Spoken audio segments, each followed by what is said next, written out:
মিষ্টি কুমড়ার খোসা সহ আমি মিষ্টি কুমড়াটা রান্না করে নিলাম। কিন্তু মিষ্টি কুমড়ার খোসাটা জালি হতে হবে, মানে মিষ্টি কুমড়াটাই জালি হতে হবে। বতি মিষ্টি কুমড়া হলে খাওয়া যাবে না। কিন্তু এভাবে রান্না করে খেয়ে দেখতে পারেন, সরিষা পোড়া দিয়ে, নিরামিষভাবে। এখানে পেঁয়াজ রসুন যাবে না। নামানোর আগে ধনে জিরের গুঁড়া দিতে হবে, দিয়ে নামিয়ে নিতে হবে। মিষ্টি কুমড়াটা কেটে নিয়েছি, কেটে নিয়ে সুন্দর করে 2 বার ধুয়ে নিলাম। আগে 2 বার ধুয়েছি, কিন্তু সেটা আপনাদের দেখাইনি। এই যে শেষের টুক দেখালাম, কারণ সব কিছু দেখালে তো ভিডিও বড় হয়ে যায় অনেক, তাই না? এই জন্য সুন্দর করে ধুয়ে নিচ্ছি। এদিকে লাল শাকটা হয়ে গিয়েছে, এদিকে বাসি একটা তরকারি, সেটা গরম করছি। করে এবার এই রান্নাটা চাপাবো সুন্দর করে। আমার কুমড়াটা ধোয়া হয়ে গেল। এখানে লাল শাক রান্না করে নামিয়ে রেখেছি, আর এটা আগের দিনের তরকারি, এটা গরম করে নিলাম। নিয়ে এই যে মিষ্টি কুমড়া কেটে রেখেছি, এটা রান্না চাপাবো।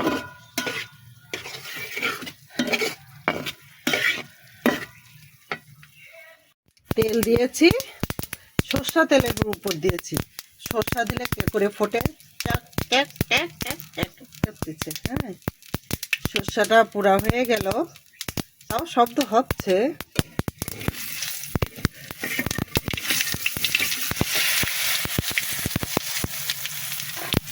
এবার কেটে রাখা মিষ্টি কুমড়াটা দিয়ে দেব।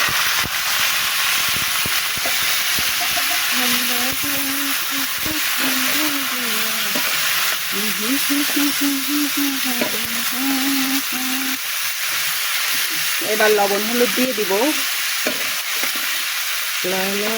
এটা সর্ষে পোড়া দিয়ে রান্না হবে শুধু।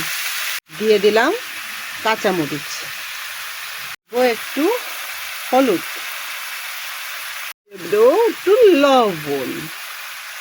এবার নাড়াচাড়া।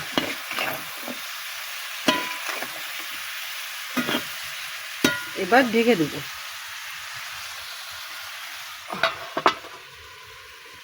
এই কুমড়ো রান্না করতে গেলে জল দেওয়া লাগে না। এই যে এইভাবে নাড়াচাড়া করতে করতে আস্তে আস্তে সিদ্ধ হয়ে যাবে, আর রান্নাটা হয়ে যাবে।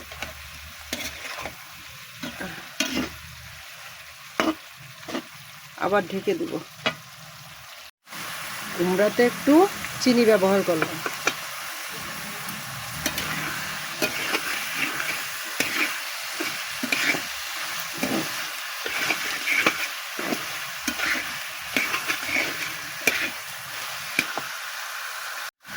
এবার ধনে জিরের গুঁড়ো অ্যাড করলাম।